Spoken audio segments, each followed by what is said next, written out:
At 11:17 p.m., the brass kettle hissed in the cedar-walled meeting room of Bexiol House, and steam drifted across a row of pale celadon cups repaired with thin lines of gold. Snow tapped softly against the paper doors. The room smelled of roasted jujube, wet wool, and the faint medicinal bitterness hidden under the tea. Han Seorin, the new maid in a charcoal gray apron, placed the last cup beside Kang Mujin's right hand. She bent as if adjusting the lacquer tray. Her lips barely moved. "Don't drink that tea." Mujin froze mid-meeting, not dramatically, not like a man startled into weakness. He simply stopped, cup lifted halfway, eyes on the steam. Around him, 4 division heads continued arguing over port routes and cash shipments, their voices low and sharp. A map lay open on the table, corners pinned with a silver lighter, a fountain pen, and a black folding knife. Then the room went quiet, because Kang Mujin had not blinked.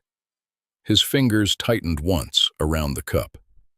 The new maid kept her gaze lowered, but her pulse beat visibly at the base of her throat. She had noticed it before anyone else, the bitter almond trace under the sweet steam, the same wrong note that did not belong in dried jujube leaf tea. Mujin set the cup down with care. "Who brewed this?" he asked. No one answered at first. Snow brushed the shutters. Somewhere beyond the hall, a service bell chimed once in the kitchen. Madame Ok Sunja, the old housekeeper, stepped forward from the wall with both hands folded. "I oversaw it, sir." "And who touched the tray after you?" Her eyes flickered, only for a second, toward Seorin. That was enough. The men around the table exchanged glances. One reached under his jacket. Another half rose from the floor cushion. Mujin lifted one finger, and the movement died. He did not look at Seorin yet. He kept his eyes on the cup. Its rim had a thin gold seam where it had once cracked years ago. His mother's cup. He had ordered the whole set locked away after her funeral, and yet tonight it sat warm before him, filled to the perfect level, as if grief could be reset like a table. "Close the doors," Mujin said. The paper panels slid shut. "No one leaves, no one drinks, no one speaks unless I ask." Only then did he turn toward the maid who had whispered against his life as if she had the right. "What is your name?" She lifted her head. "Han Seorin."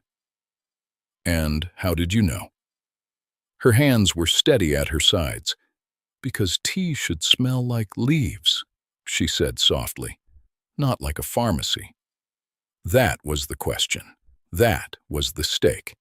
In the middle of a midnight criminal summit, why did a maid know the scent of poison better than the men who were supposed to die by it? And why had she saved him? 2. Immediate fallout.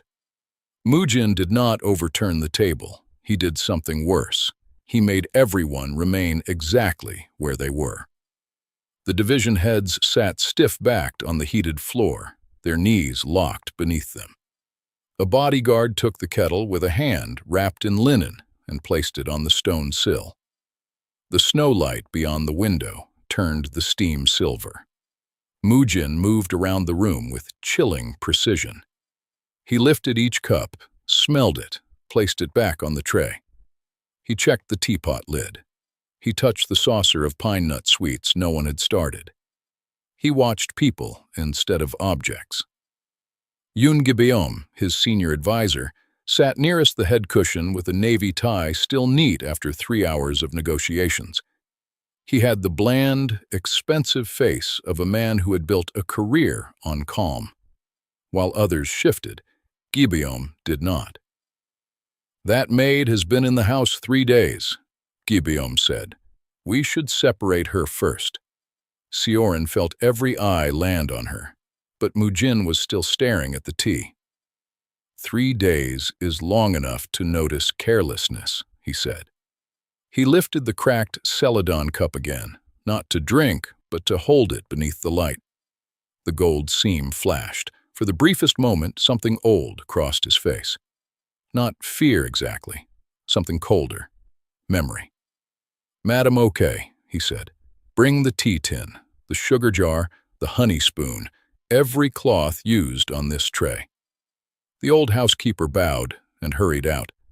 Her slippers made no sound on the polished wood. Only then did Mujin face Sioran fully. "Come here." She stepped to the head of the table.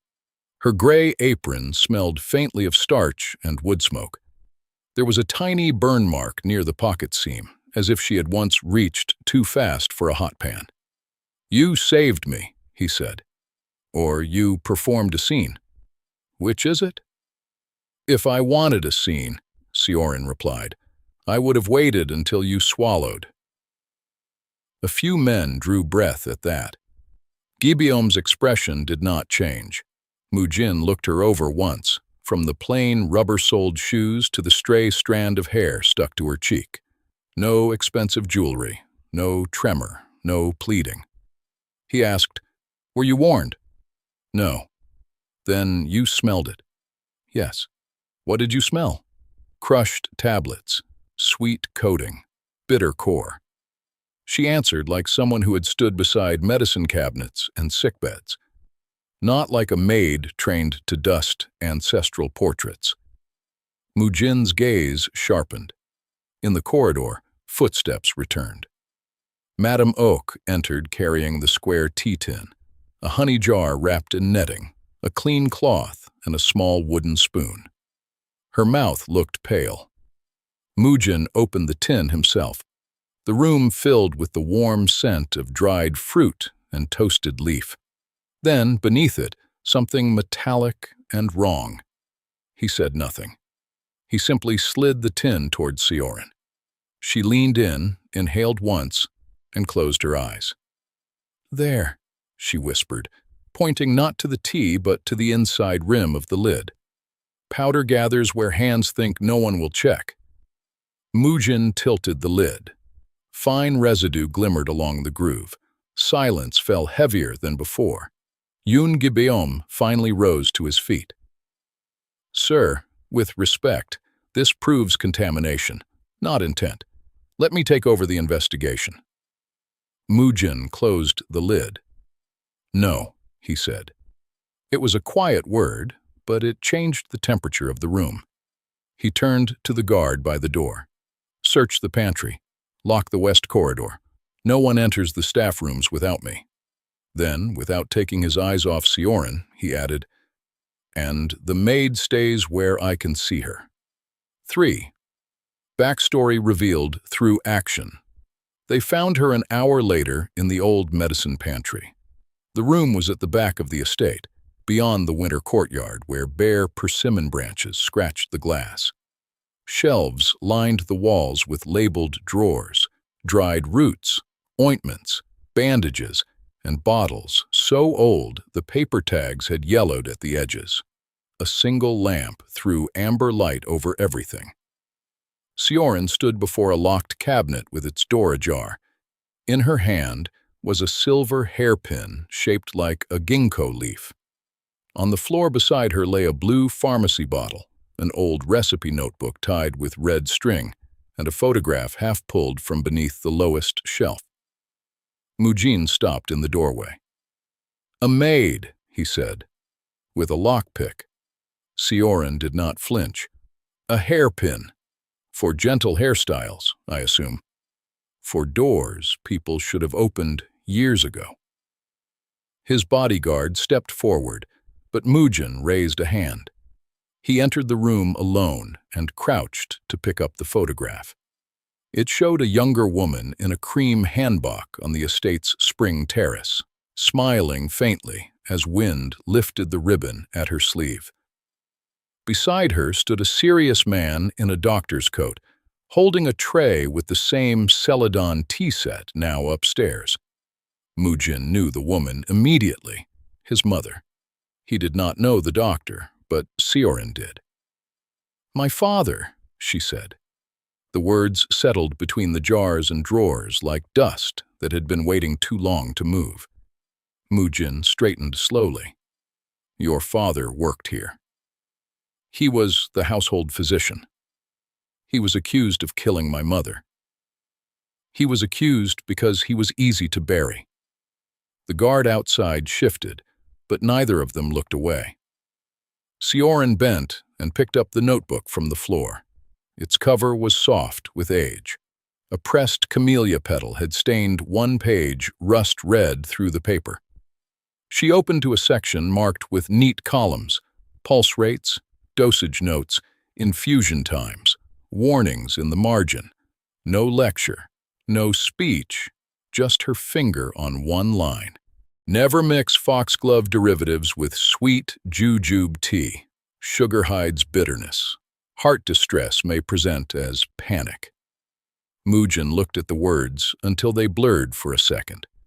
He remembered his mother's last night not as a grand tragedy, but as fragments. The clink of porcelain, her hand gripping the table edge, men running, someone shouting for the doctor, his father ordering the room cleared. The next morning, the tea service gone. He lifted his eyes. Why are you here? To take back my father's name. By getting hired as a maid? No one opens the front gate for daughters of disgraced men. She set the notebook on the shelf with infuriating calm. I tried the law first. Documents vanished, witnesses forgot, records burned. Houses like this never speak to people like me unless they need their floors cleaned. Mujin's jaw tightened. And tonight you just happened to smell poison before anyone else. Sioran pulled back her sleeve. A pale scar ran across her wrist and disappeared beneath her cuff. After my father disappeared, I worked in hospital kitchens, then a hospice ward. I know the smell of tablets crushed into things sick people trust. Mujin's eyes dropped to the scar, then lifted again. Still suspicious, but no longer simple. He took the blue bottle from the floor. 3 pills remained inside. The label was faded, but a lot number still showed near the bottom. Where did you find this? In the locked drawer marked licorice root. That drawer should not be locked. She gave him a level look. A lot of things in this house shouldn't be. 4. Relationship tension. Deepens. He should have had her dragged out and interrogated somewhere colder. Instead, Mujin moved her into the East Staff Wing and ordered that only she bring his meals. The house did not understand the decision, which was exactly how he preferred it. Bexiol House became a place of narrowed eyes and interrupted footsteps. The snow kept falling. Men checked locks twice. Madame Ock no longer let anyone handle the tea tins alone. Even the kitchen knives were counted. Near midnight, Sioran carried a tray of abalone porridge into Mujin's study. The room overlooked the dark slope below the estate. A reading lamp lit ledgers, route maps, and a metal ashtray he never used. On the corner of the desk lay the repaired Celadon cup, empty now, beside the blue pharmacy bottle and her father's notebook. Mujin was standing at the window, sleeves rolled once, collar open, hands in his pockets. Without the meeting table between them, he looked younger and more dangerous, not because of anger, but because there was less distance left to hide behind. She set the tray down. You skipped dinner. You noticed. It's my job. That isn't the only thing you notice. The porridge steamed. The sesame oil smelled warm and nutty against the cold room. Sioran placed down the spoon carefully. He turned. You've been watching my hands. She almost smiled. You tap your ring twice before giving an order. You align your chopsticks before you eat. You don't allow tea in your private rooms. And what does that tell you? That control calms you more than sleep does. A lesser man would have taken offense. Mujin walked to the desk, sat, and picked up the spoon. "You speak like a doctor's daughter. I wash dishes like a maid. Both things can be true." He tasted the porridge, nothing more dramatic than rice, sea salt, and broth, but she saw his shoulders loosen by a fraction. He had probably eaten standing for years. After a moment, he asked, "Did you come here planning to warn me?" "No." "Did you come here willing to let me die if it gave you your answer?" Sioran held his gaze. "I came here angry enough to think that was possible," she said. "Then I saw the cup." He glanced at the cracked celadon. "My mother's. You kept it. I locked it away." "That isn't the same thing." The line landed harder than she intended. Mujin's eyes cooled. For a beat, the study felt smaller. Then he said, very evenly, "Tell me what else you found in the pantry." So they moved from accusation to evidence, bowl by bowl, page by page. The notebook mentioned dosage patterns. The bottle's lot number could be traced. The locked drawer implied internal control. Madame Oko had looked frightened, not surprised. Yoon Gibeom had been too eager to manage the investigation. When Sioran reached for the notebook, their hands touched over the cover. Neither pulled away at once. The lamp hummed softly. Snow slid from the roof outside. Her pulse jumped in a way she hated because it had nothing to do with danger. Mujin withdrew first. "Sleep for 3 hours," he said. "At dawn, you show me every room my mother used in her final week." 3 hours? That is generous in this house. As she turned to leave, he spoke again. "Han Seorin," she looked back. "If you are lying to me," he said, "no locked door in this estate will matter." She nodded once. "Then it's good I'm telling the truth." 5. Midpoint reversal. At dawn, they entered the memorial room. No one had used it in years. The air was cold, carrying the dry scent of paper, cedar, and incense ash. Family portraits hung in shadow. A low cabinet held lacquer boxes, prayer beads, and a silver clock that had stopped at 2:14 long ago. Sioran opened drawers while Mujin watched the shelves. Light crept through the lattice windows and slid across dust. "Why did you really keep this room closed?" she asked. He did not answer at first. Then, "Because my mother died after tea, and every person in this house tried to make that death look clean." It was the closest thing to grief she had heard from him. Sioran found a narrow compartment behind the clock. Inside lay 2 objects wrapped in linen, a miniature cassette recorder and a folded receipt from a local pharmacy dated the week before his mother died. Mujin stared at the recorder as if it had been pulled from his own ribs. He pressed play. The tape crackled, then a man's tired voice filled the room. "If anything happens to Madame Jiyeon, do not trust the report they give you." Her symptoms changed after advisor Yoon took control of her evening tray. "I wrote this because official notes keep vanishing. If my daughter ever hears this, Sioran, do not come back here." Sioran shut her eyes. It was her father. The recording wavered with static, then continued. The medication was hidden in sweet tea to mimic panic attacks, not enough to kill quickly, enough to weaken the heart over time. "If I accuse the wrong man in the open, your life will go with mine." The tape cut. No confession to murder, no plea for forgiveness, just fear, evidence, and a father trying too late to leave a door open for his child. Mujin looked at Sioran, really looked this time. She was not here to ruin him. She was the daughter of the man who had tried and failed to stop what was now happening again. He opened the folded pharmacy slip with stiff fingers. The buyer's name was not his mother's physician. It was Yoon Gibeom's driver, purchasing refills under a false household account.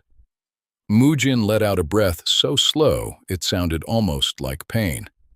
All these years, he said. My father was blamed because he stood close to the tray, Sioran replied, and Yoon stood close to my father. Mujin's blind spot did not come from stupidity. It came from the oldest poison in houses like his, selective trust. He had spent years suspecting outsiders, rivals, police, smugglers, cousins. Meanwhile, the man folding his tie knots straight had been shaping the room.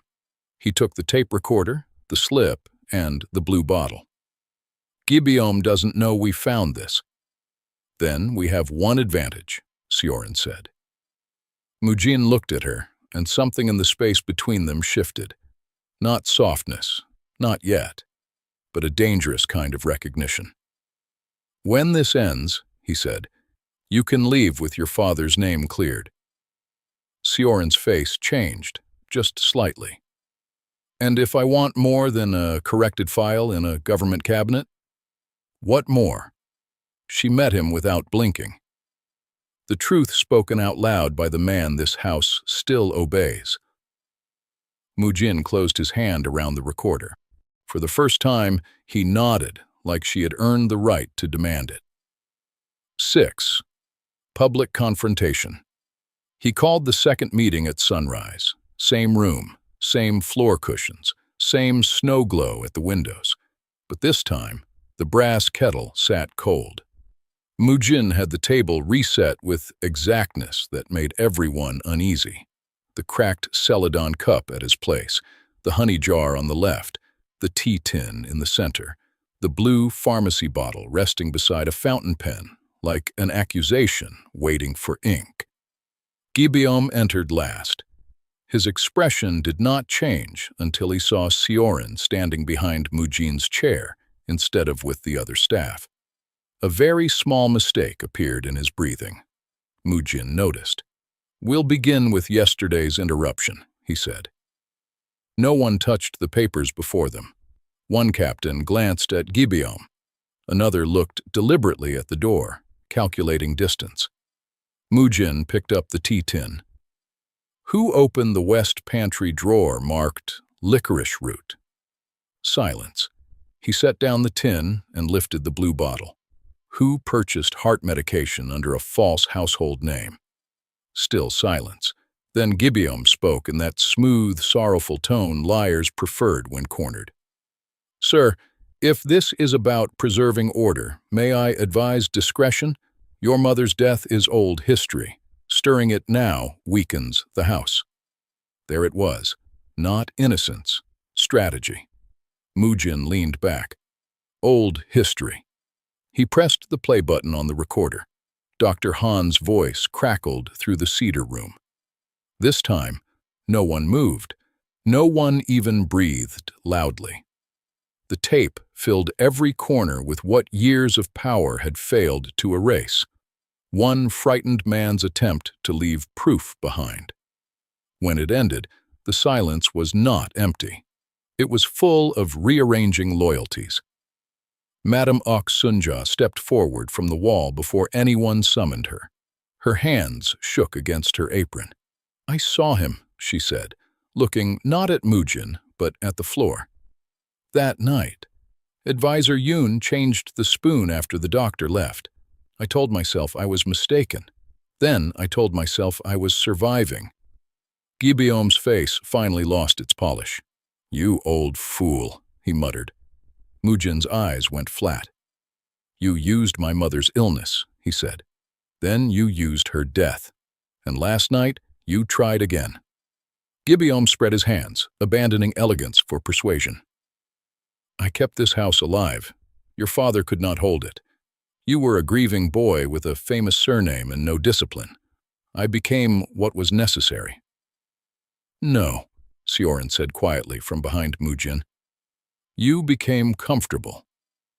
Gibeon's gaze snapped to her with pure hate. It happened fast after that. He moved for the black knife pinned to the route map. Mujin was faster, not louder, faster. The table slammed once. The knife skidded across lacquer. One bodyguard pinned Gibeon's arm. Another kicked the blade away. Hot tea from an untouched side pot spilled over the map, smearing blue ink across shipping lines like rivers breaking banks. Gibeon struggled, breath tearing now. "You think truth will cleanse this place?" Mujin stood over him, one hand on the older man's shoulder, pressing him to the floor.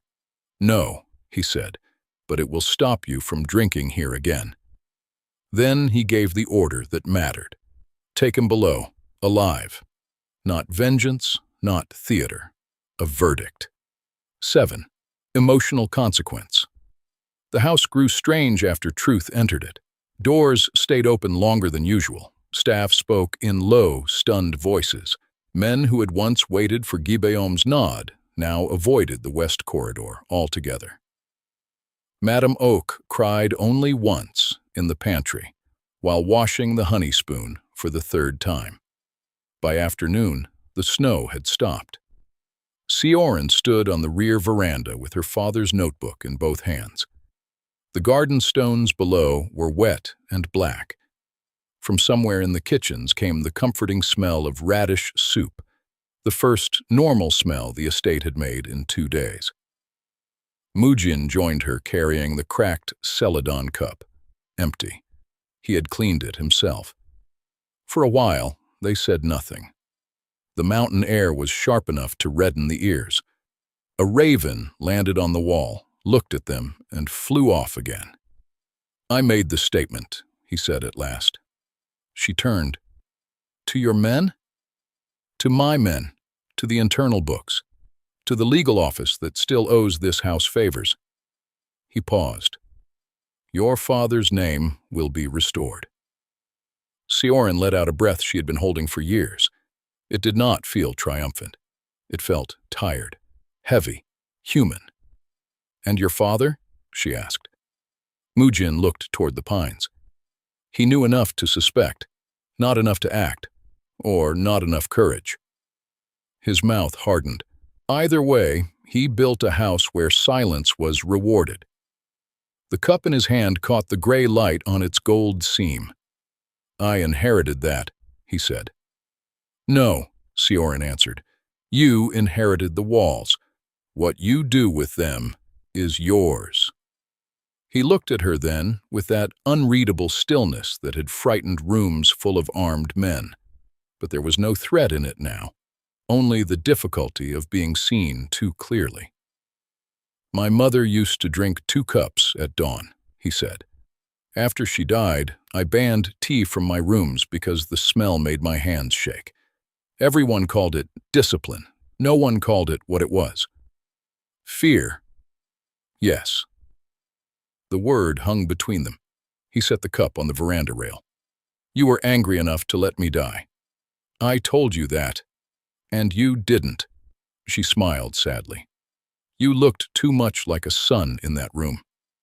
That line went through him deeper than praise ever could. He stepped closer, not enough to trap her, only enough to lower his voice. "If you leave now, I'll understand." Sioran looked down at the notebook, at the red string, at the camellia stain her father's fingers had once made without meaning to. "Your kitchen is terrible," she said. "Your staff are frightened. Your medicine cabinets are arranged by a criminal, and your house still smells like old lies." For the first time since she arrived, Kang Mujin almost laughed. "So, you're staying to insult me professionally?" "I'm staying," she said, "until this place learns the difference between being served and being cared for."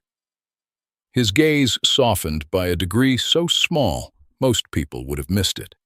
She did not. 8. Final image that closes the story. Powerfully. 3 mornings later, the cedar meeting room stood open to the first clear sunrise after the storm. The map had been replaced. The knife was gone.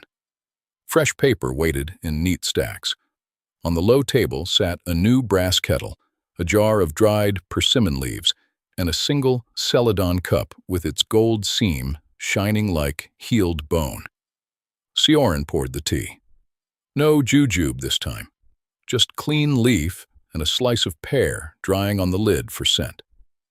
The steam rose light and honest. Winter air slipped through the cracked window, carrying pine and distant chimney smoke into the room. Mujin stood where he had frozen days earlier. He looked at the cup, at her hands. At the doorway, no one guarded now.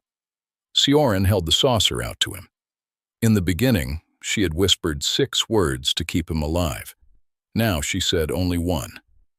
"Drink." He took the cup. His fingers did not tremble. For a moment, he simply stood there, watching the steam move past the gold seam, past the place where breakage had once been made visible instead of hidden. Then he lifted the cup and drank. Nothing shattered. No one shouted. No gunfire came from the corridor. Just the quiet sound of porcelain returning to use. Outside, snow slid from the eaves in a soft white sheet.